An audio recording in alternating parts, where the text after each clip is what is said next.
Ba-da-ba-ba-ba, I'm loving it. Hi everyone, it's me, McDonald's. Do you want to be a millionaire? Well, technically speaking, if you're a billionaire and you are dropped to millionaire, you are, you get the point. Sorry. Can I speak to the manager? Hi, my child's health is of the utmost importance. I demand you offer fruit in your Happy Meals. You got it, ma'am. By chance, does your kid want some McDonald's Monopoly game pieces with that? It's basically legalized gambling. That would be fine.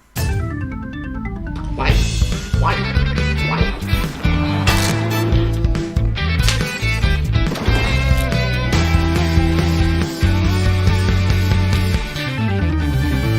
Hello, Internet. Welcome to Food Theory. Hello Internet, welcome to Food Theory. Hi. The only show that gives you 2 all-beef patties, special sauce, lettuce, cheese, pickles, onions on a statistical analysis bun. Today we're theorizing about the world's favorite fast food restaurant, and also poor college student Matt Pat's favorite restaurant, period, McDonald's. Now, this isn't the first Food Theory episode to take on Mickey D's, and it's far from the last, because let's face it, from its commercials, to its food, to its history, to its creepy clown mascot who's more recognizable than Jesus Christ, you could say that there's a lot to talk about here. Who's that? Don't know.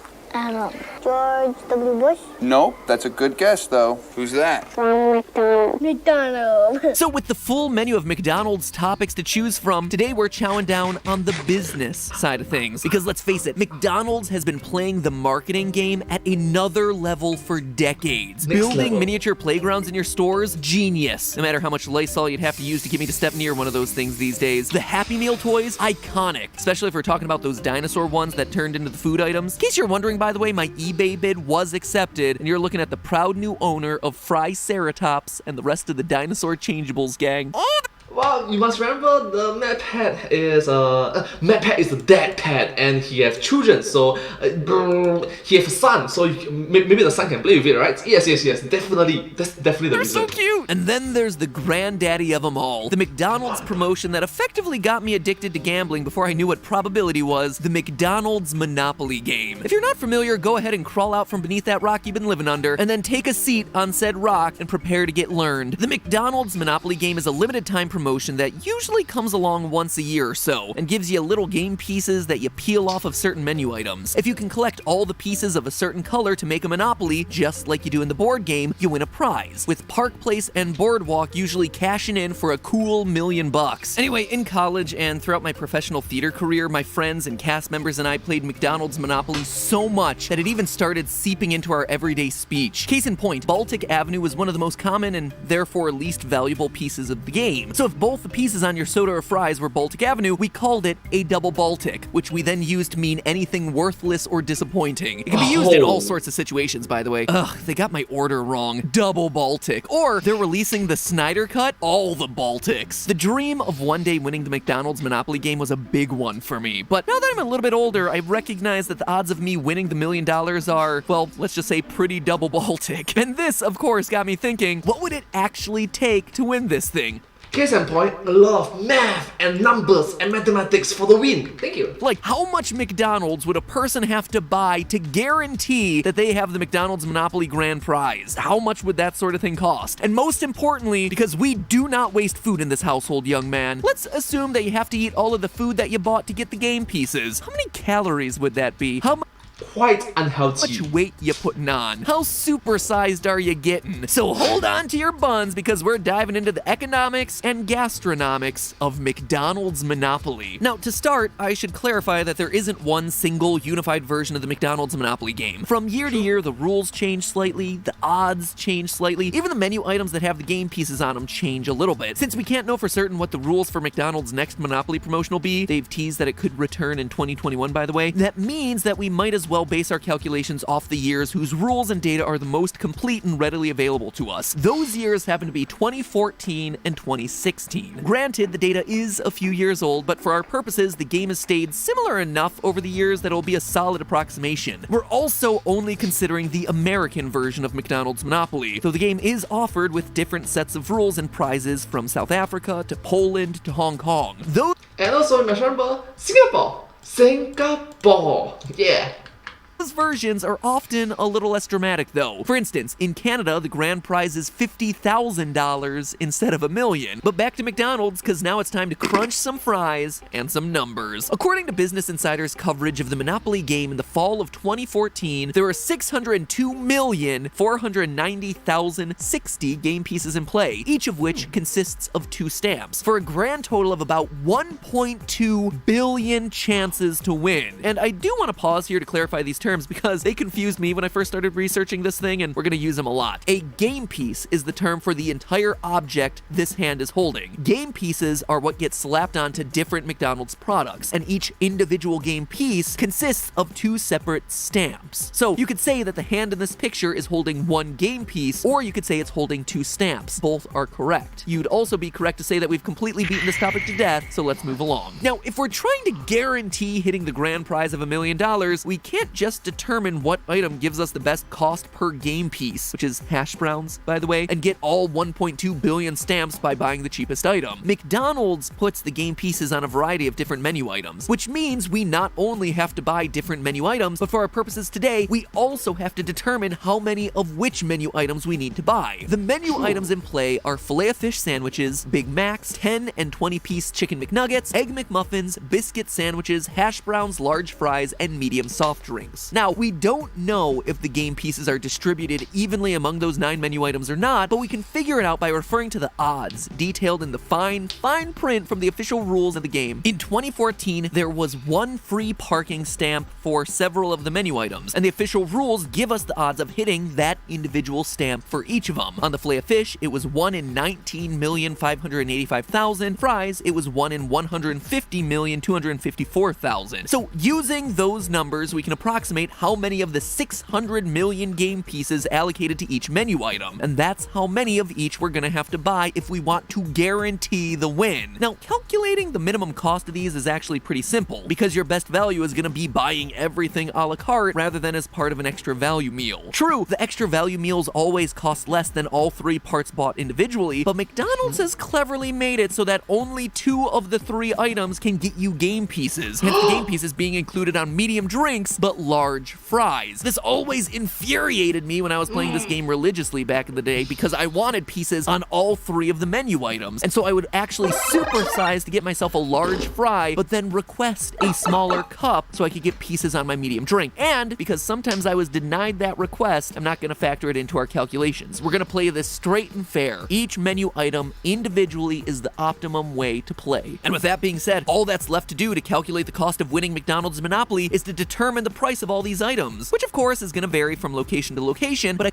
And a lot of mathematics involved. I found a price aggregator that allows us to project the typical cost of these menu items. And when you combine that data with our estimations of the number of each item with game stamps that we have to buy, we get ourselves the cost of winning McDonald's Monopoly's $1 million grand prize at $1,927,340.40 for a net loss of over $1 billion. The good news is that you should theoretically be winning all of the prizes in this scenario, meaning that you'd win yourself an extra $1,110,000 in cash via the 2014 version of the game. So if you take that into consideration, hey, now you're only losing $999,817,340.40.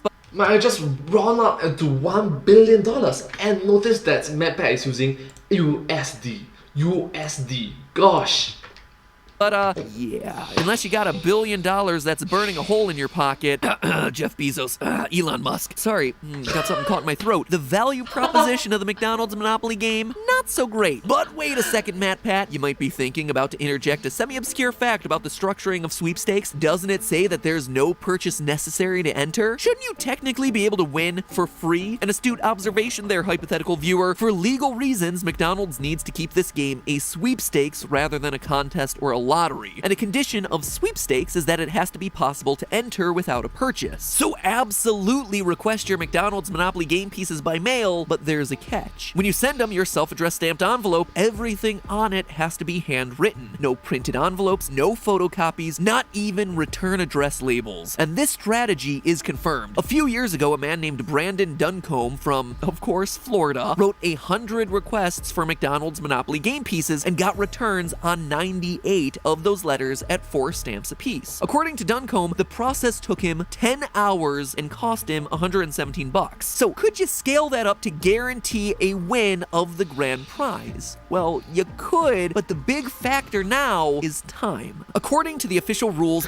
Oh my god, I love that time reference. That is the Yu-Gi-Oh! The time reference. Time Wizard! Requests have to be postmarked between 2 weeks prior to the start of the contest, which lasts about 4 weeks, and the last day of the contest. At the rate that Brandon Duncombe wrote and mailed in his requests, you'd be able to send off 10,080 if you didn't stop to eat, drink, or sleep for 6 straight weeks. But since you only get 4 stamps for each returned request, this strategy has only given you 40,320 stamps, which represents 0.003% of the total stamps in play. So we'll still have to buy all that food. And even if we assume that all of those stamps we receive by mail are taken away from the menu items that cost the most per stamp, which is the 10-piece chicken McNugget, we've only saved ourselves $76,305.60, a drop in the bucket compared to the cool $1 billion that we're ponying up. But hey, at least we now have a bunch of McDonald's food to eat, and if my mother were watching me in this highly hypothetical scenario, she'd want to be sure that I didn't waste any food and ate every last thing that I bought. Which brings us to our other question: how many calories worth of McDonald's are we gonna have to eat? A lot. The answer is a lot. Unhealthy amount of a lot. Luckily, the nutritional facts for McDonald's are even easier to find than the odds of the Monopoly game. Thanks, FDA. So all we need to do is plug in the same numbers of units purchased of each of our menu items and multiply each by its caloric load. And when we fire up the old abacus to do exactly that, we're left with the massive total of 132,416,760,000 calories, along with 6 billion grams of fat. Bear in mind, this is the bare minimum calculation. We're assuming that you're eating your fries without ketchup, that you're drinking the one true 0-calorie elixir of the gods named Diet Coke, and that you're not dipping your McNuggets in anything, which might get you fewer calories, but also might be a sign that you're a sociopath. These are just gigantic numbers, so let's put them in perspective, shall we? If you were eating the recommended 2,500 calories per day, you'd have to live for over 145,000 years in order to polish off that amount of calories. But you must remember, 2,500 calories per day. Daily intakes is different from individuals to individuals. Some will take 2,600, 2,700, 3,000 calories. Some requires 1,200, 1,300, 1,400. It depends on different individuals. Height size difference. Alright, the taller you are, the more energy intakes you need. Right, that is just a matter of fact, right? Homo sapiens, by comparison, have only been on the planet for about 200,000 years. On the other side of things, that 6.6 billion grams of fat converts to 14 million pounds. Again, for a little sense of scale, a blue whale is the largest creature that has ever existed on Earth at 80 feet long, weighing it at 180 tons at 35% body fat by mass. In order to eat the same amount of fat from our McDonald's Monopoly spoils, you'd have to eat more than 115 blue whales, which is a bad idea for a lot of reasons, not least of which is that they're an endangered species. So the long... True, you're gonna make them extinct. Come on, don't do that, man. Have a heart, do your part. Please don't cause them to be extinct. Story short here is that it would require an egregious amount of food and an egregious amount of money, basically $1 billion, in order to win a measly $1 million. $1 million isn't cool. You know what's cool? You. Spending $1 billion to win $1 million? But you see, friends, there's a twist. The real twist of this whole thing. Come closer. Shh. Closer.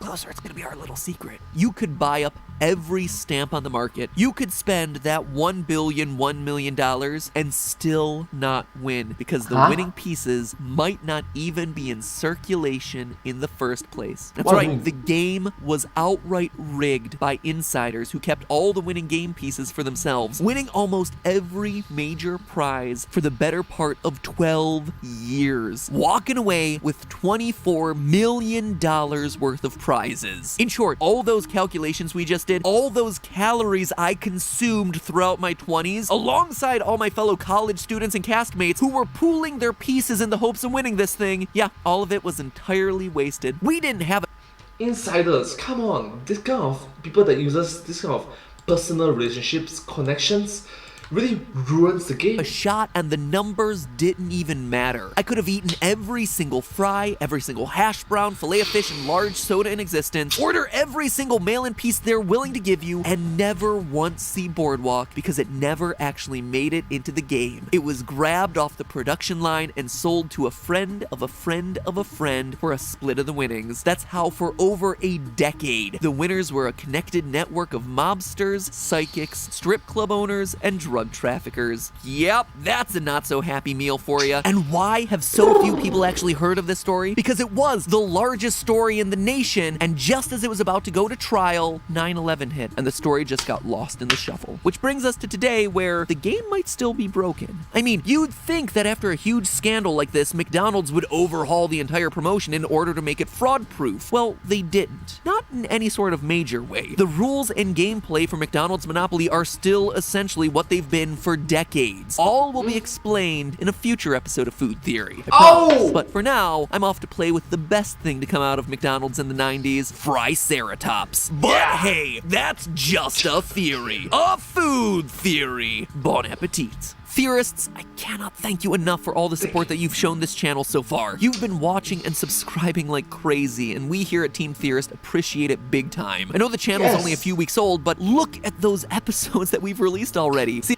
and 1 million subscribers so soon. the thumbnail you don't recognize? Well, probably means they haven't watched it yet, so get to it. Watch the entire set. Take it from me, a man who recently obtained the entire set of 1990 dinosaur changeables. Having the full set feels real good. It's like a completionist's dream. You might even say, I'm loving it.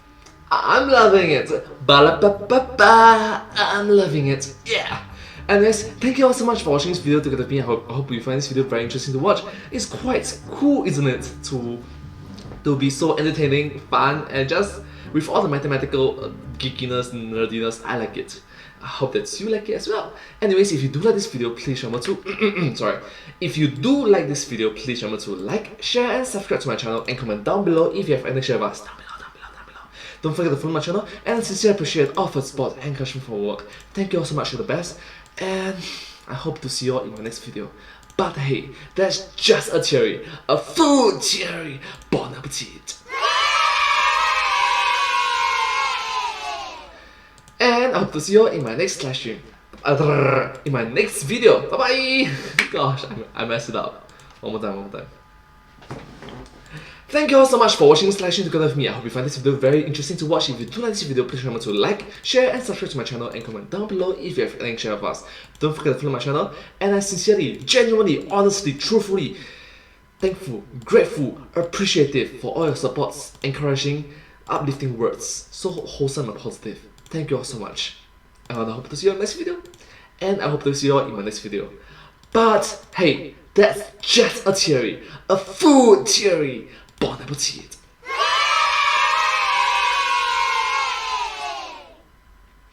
And I hope to see you all in my next video. Bye bye. Subscribe.